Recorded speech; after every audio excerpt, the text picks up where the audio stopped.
আজ থেকে প্রায় ১০০ বছর আগে একটি ছোট্ট ঘটনাকে কেন্দ্র করে শুরু হয়ে যায় বিশ্বযুদ্ধ। চলুন আজকে আমাদের এই ভিডিওতে জেনে নেওয়া যাক কি এমন ঘটনা ঘটে যে কারণে পুরো পৃথিবী জুড়ে ছড়িয়ে পড়ে এক বিশ্বযুদ্ধ। ১৯১৪ সালের ১৮ জুন সারায়েভো শহরে এক মারাত্মক ঘটনা ঘটে। অস্ট্রেলিয়া হাঙ্গেরির যুবরাজ ফ্রান্স কান্দিয়ানাকে হত্যা করা হয় এক উগ্র জাতীয়বাদী দ্বারা। এই হত্যাকাণ্ড ছিল প্রথম বিশ্বযুদ্ধের আগুনে ঘি ঢেলে ফেলে দেওয়ার মতো। এই হত্যাকাণ্ডের পর সরাসরি অস্ট্রো-হাঙ্গেরিয়া সার্বিয়ার উপর আক্রমণ করতে চেয়েছিল। সার্বিয়া তখন রাশিয়ার মিত্র থাকায় আর রাশিয়া তখন ট্রিপল এন্টেন্টের অংশ থাকায় একে একে প্রায় সব দেশের মধ্যে এই যুদ্ধ জড়িয়ে পড়ে। দিন যতই এগিয়ে যায় দেশগুলোর মধ্যে প্রতিশোধ নিতে চাওয়ার প্রতিযোগিতা শুরু হয়।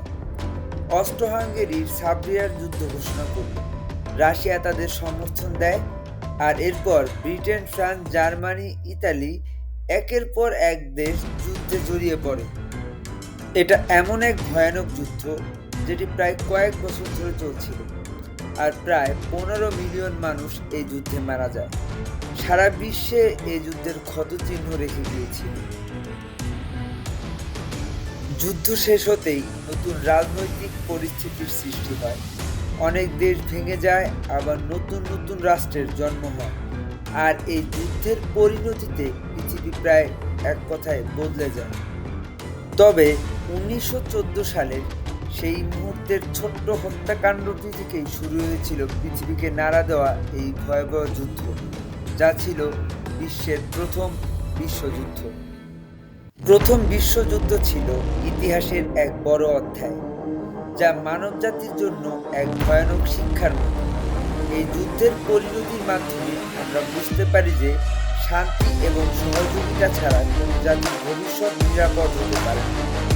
আমাদের উচিত এই সমস্ত ঐতিহাসিক ভুলগুলো থেকে শিক্ষা নেওয়া এবং বিশ্বে শান্তির মন্ত্র প্রচার করা।